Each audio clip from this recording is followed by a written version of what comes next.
In the days of old, in the time of the conquerors and the conquered, when kingdoms get weighed down to form a new one that will later form another, when greatness of a kingdom lies in its ability to destroy weaker kingdoms, there reign some big and powerful African kingdoms. In our first story, Oyo, then the Ghana Empire, whose wealth is believed to come from a giant snake. Thereafter, the Mali Empire, carved out from a conquered sorcerer king.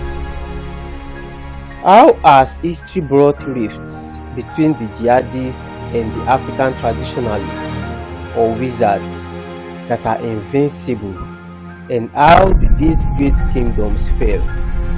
Find answers to this and many others as I narrate the history of three great African empires.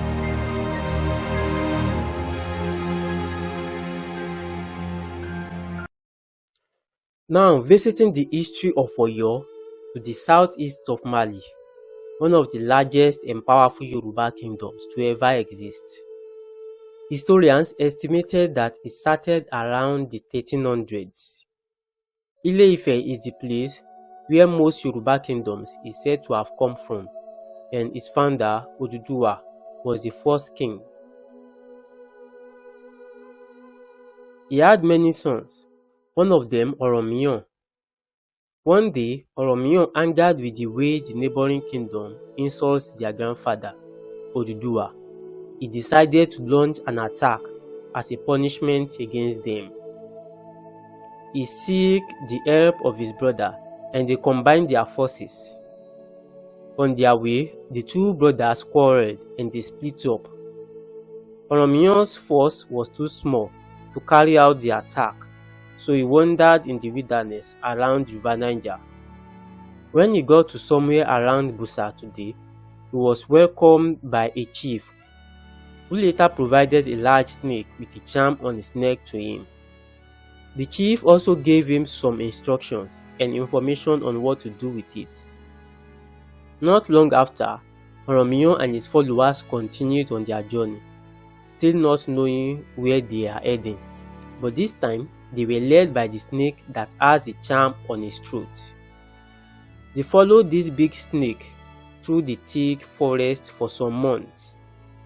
One day, they got to a place where the snake stopped suddenly. Since the snake is their lead, they stopped around it as well, and they were there for 7 days. On the 7th day, the snake gradually entered the ground till they couldn't see it again. That particular site it happened is called Ajaka today, and Oromiyan founded the first Oyo in that vast area, according to the instruction which he had been given by the chief who provided the snake. Oromiyan became the first king with the title Alaafin, translating to the owner of the palace. The new kingdom faced few problems from Bogo, another kingdom already near it, but soon overcome them. After some time, Oromiyan had to return to Ile-Ife, his paternal home. He crowned one of his sons, called Ajaka, as Alaafin, and left. After he left, Ajaka was disposed by the chiefs, who felt he is weak because he was too peaceful. So his younger brother, a magician called Shango, was crowned in his place. Shango took control and walled many existing settlements around Oyo, spitting fire, causing thunder and lightning. He reigned for 7 years, after which he committed suicide after having disagreements with his subordinate warrior and having mistakenly burned down the palace in the process. His worshippers claimed he ascended to heaven and worshipped him till today. Ajaka returned to the throne, this time not as a peaceful king, but as a tyrant. He was a terror, both in and out of Oyo. He seized territories and his successor, Kori, continued the expansion. Experts estimate the size of this Oyo to be around 3,000 acres, and probably it was the most populated kingdom at that time when compared to its neighbors like Bogu and Numpe. Oyo became a threat to other kingdoms around it, and this went on for some generations. Their neighbors, the Numpe, were tired of this, and so kept upgrading their military by buying, rearing, and training with horses and long spears. During the time of a king called Onigbogi, Oyo launched one of their raids to Numpe, and to the surprise of Alaafin Onigbogi, they were repelled. The Numpe would not stop there, as they kept pushing into Oyo, defeating the Oyo army in several battles. Eventually, the Numpe sacked the capital and destroyed this Oyo in around 1535. His ruling house took refuge in Bogu, and the surviving inhabitants scattered around smaller settlements, marking the end of that Oyo. After around 80 years, it has ceased. Oyo people scattered around, built a new army consisting of horse soldiers, or rather cavalry, and advanced shield. They fought the Numpe and regained their territory. They took a new capital, different from the previous one, and they called it Igboho.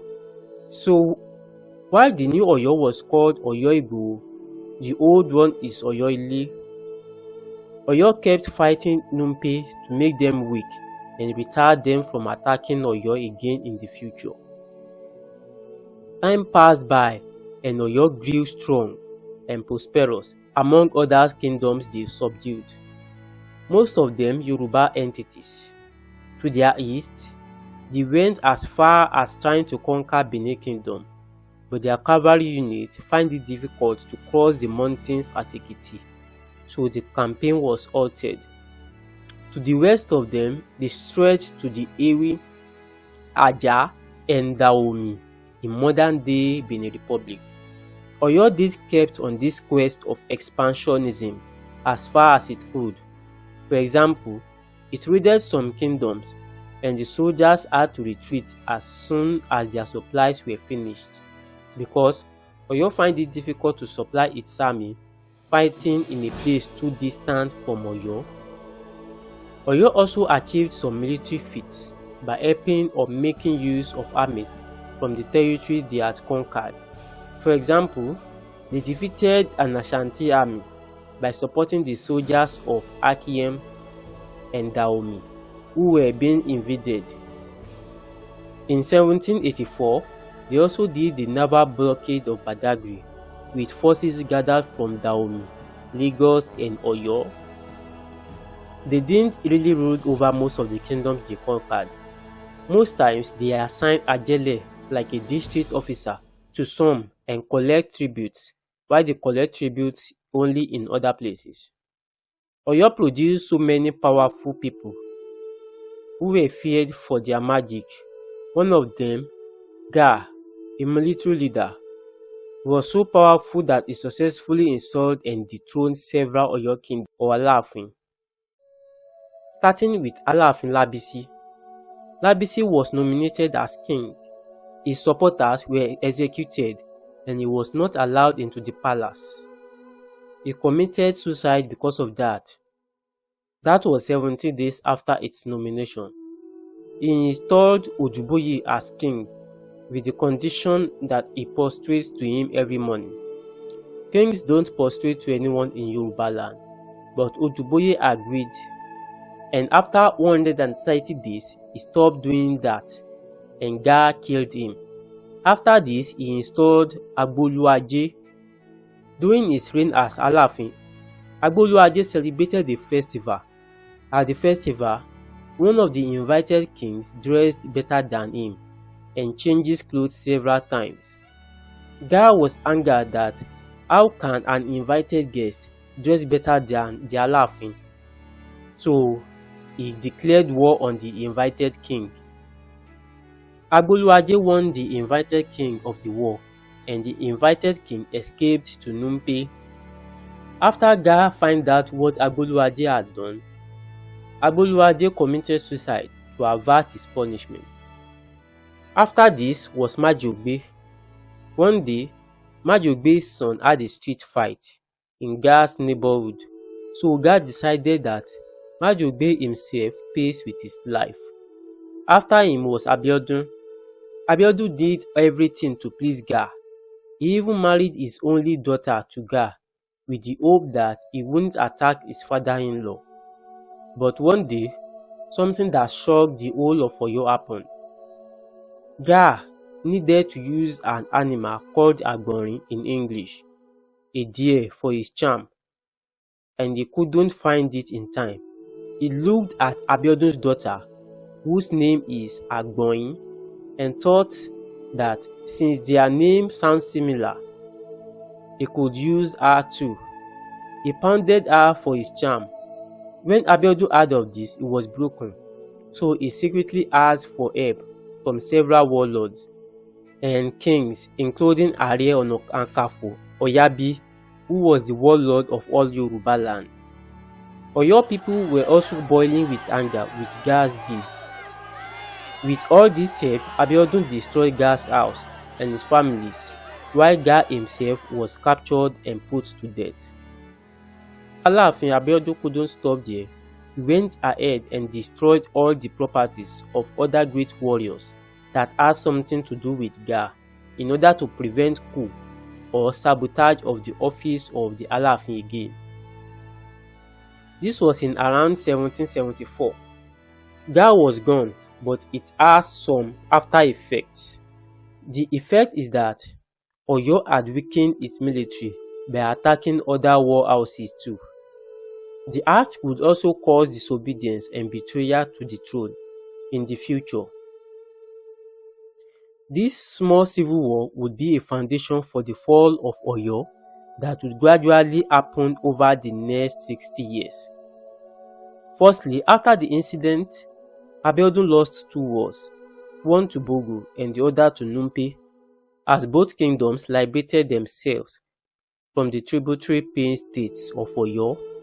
That was around 1789. Abiodun was eventually killed in a coup by Awole, who became the king. During Awole's reign, there was another growing powerful warlord called Afonja. Awole saw him as a threat due to what Gaa had done in his family's history, so he sent Afonja to live in Ilorin. That was not enough because he wanted to see Afonja dead, so he also sent him on impossible wars. When Afonja realized this, he told Awole to commit suicide or face the destruction of his family. Awole committed suicide at the end.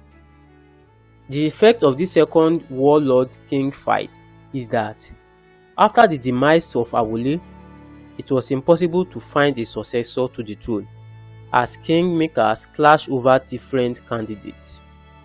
Oyo remained without clear king for like 6 years, and eventually, when they got a king, Afonja turned his back and Ilorin on Oyo.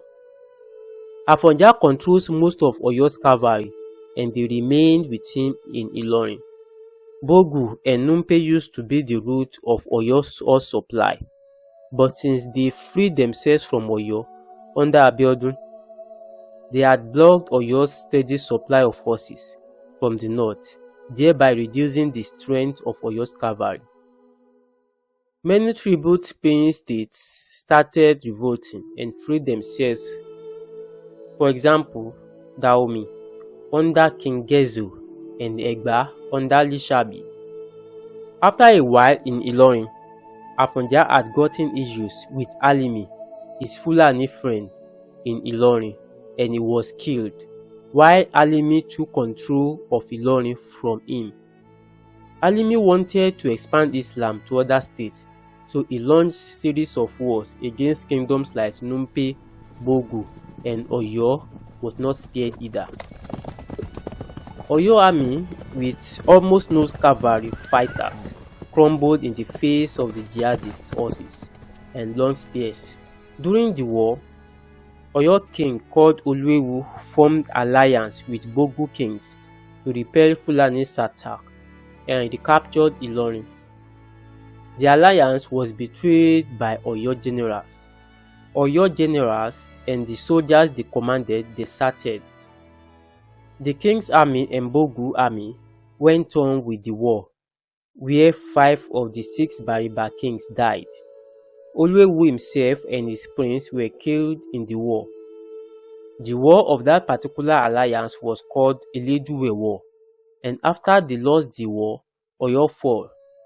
That is in 1835, ending the Second Oyo. Oyo inhabitants remained scattered for few years.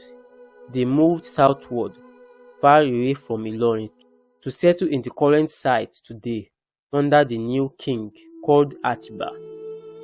This new Oyo is called Oyo Atiba.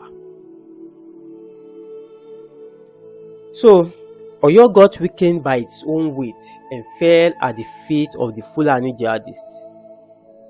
Re-established southward is not really going to save it from its last problem, because the Fulani haven't stopped their advancement.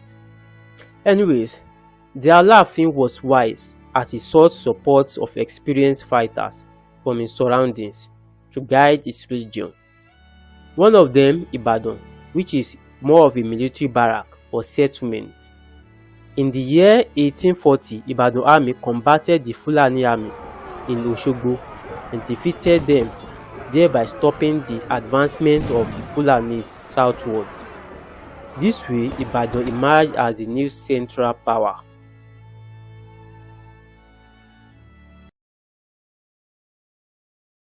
Long time ago, there was a man they called Dinga.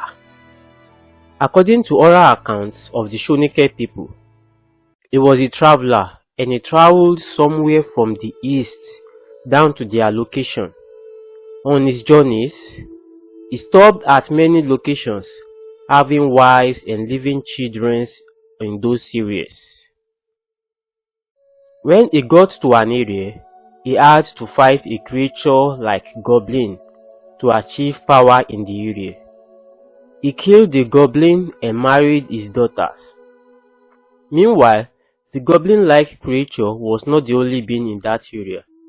Prior to Dinga's arrival, the Shonikes were already settling there, using the area as some farm settlements, and they lived, forming different clans around the area.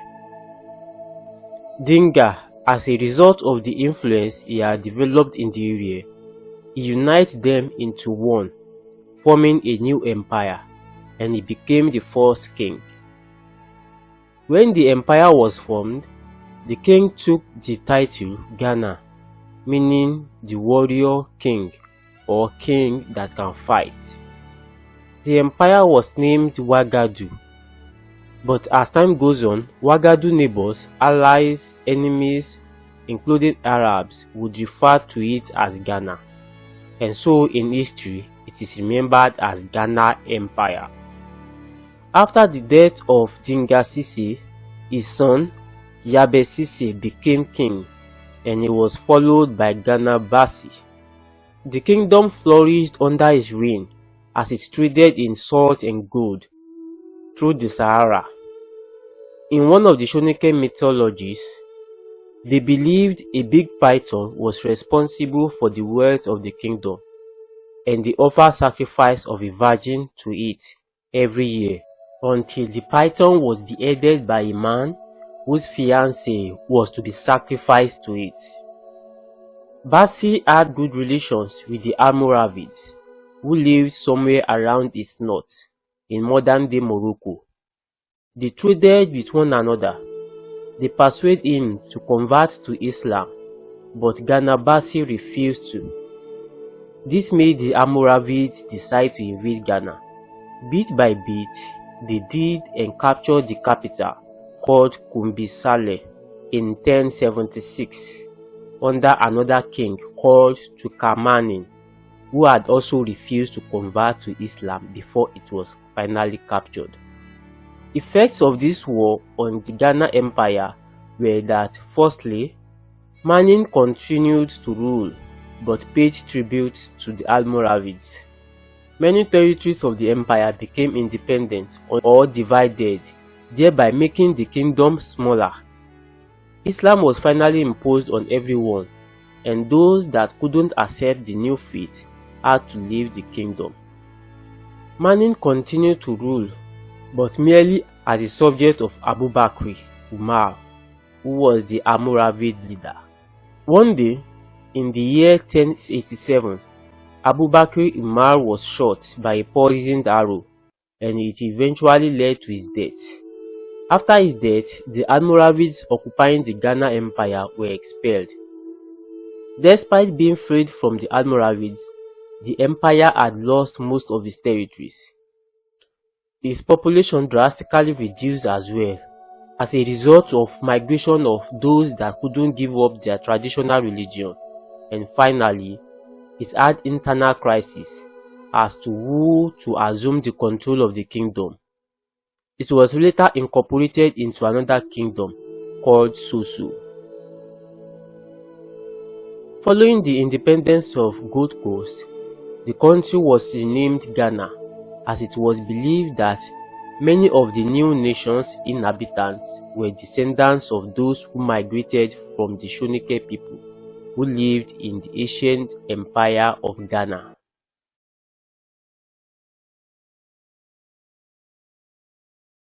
The history of Mali Empire can be explained from stories of two different people who are the villain and the hero. It's 1118, and the remnants of the Ghana Empire had been captured by Diarra Kanté of the Soso Empire. Soso Empire used to be one of the states under Ghana while the empire functioned.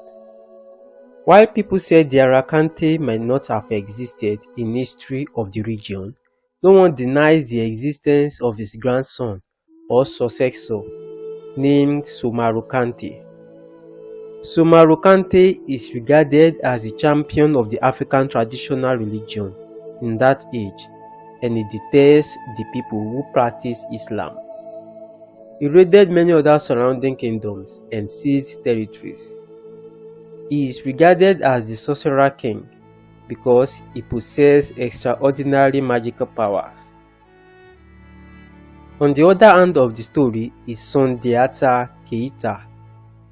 His father is a king with many wives, and his mother a woman with hunchback.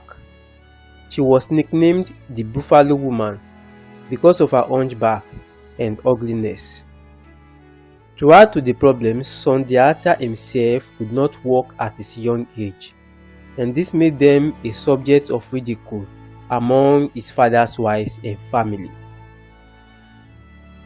Eventually, Sundiata was able to get to his feet and walk. This did not stop the cruel attitude of his extended family towards him and his mother.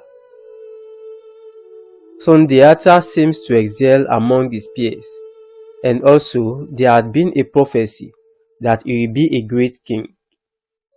After the death of Nare Magan, who was the king, and his father, things became worse as his brother wanted to kill him.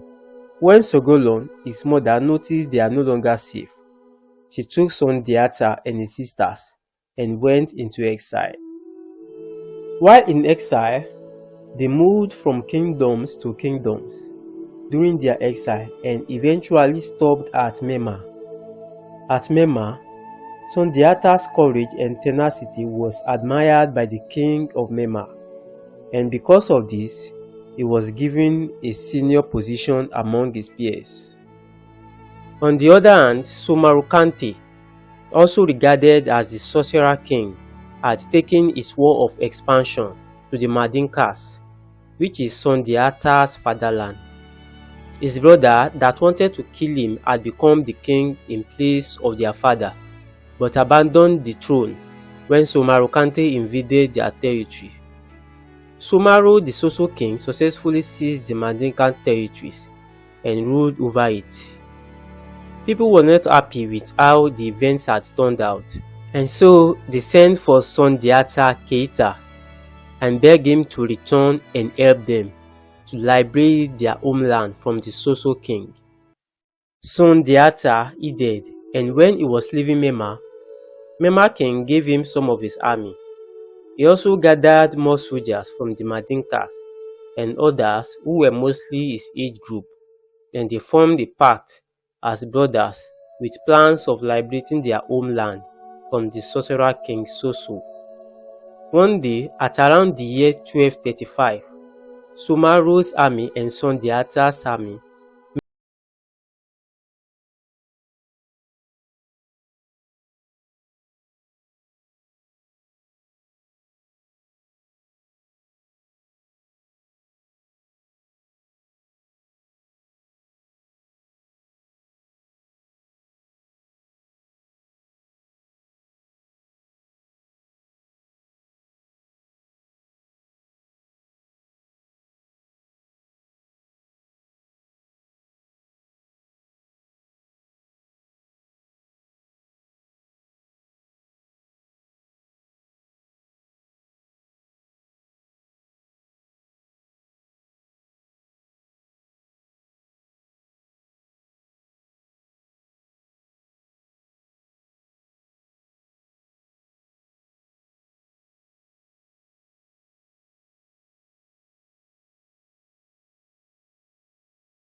by the tip of the rooster's paw, it would have effect on him. Immediately, they sent people to find it, and they used it as the tip of an arrow. It was this arrow that Sundiata shot at Sumaru, the king of Soso, and it wounded him. Seeing that he is now vulnerable, the king fled the battle into the mountains near the area, and he was never seen dead or alive again. Since the warlord is gone, there is little his remaining soldiers can do. Sundiata and his men cleaned up the battlefield and advanced to seize Soso kingdom itself, as well as other kingdoms that Sumaru has been ruling before, including the areas of the previous Ghana Empire. They also went ahead and defeated the allies of King Soso. Finally, they carved out the Mali Empire from the lands they have conquered, and Sundiata Keita became the first king. He took the title Mansa, meaning king or emperor in the Mandinka language. By the year 1255, an event that shocked the Mali Empire happened. Sundiata the Great died. He drowned while trying to cross the Sankarani River near his capital. He was succeeded by one of his heirs. The wealth of the empire is from gold, and Sundiata built and controlled its trade routes. He also fashioned out his first constitution, although not written down at this time. That constitution formed part of the modern-day Mali constitution as a country. Mali was a large and great empire with many notable people in its history, which includes the popular Mansa Musa, the rich king, and also Mansa Abubakar II, a kind of forerunner to the discovery of the Americas. But how did the Mali Empire fail? Yes, it fell. The current country of Mali is only part of it, and it was even seized. Now, let's look at the adversaries of the new empire. Mali Empire continued to flourish with minor political and economic issues, and it kept increasing its size by conquering territories around it. One of the many territories they seized includes Gao in early 1300s. Before, Gao was controlled by the Songhai Empire, and it is a prosperous trading area. Mali Empire seized it, profited from its trading, and collected taxes from the area. Songhai Empire soon grew strong, and by 1375, after several raids, they took back Gao. With this, Songhai became Mali's greatest rival among others of the time, and it didn't stop at taking back Gao.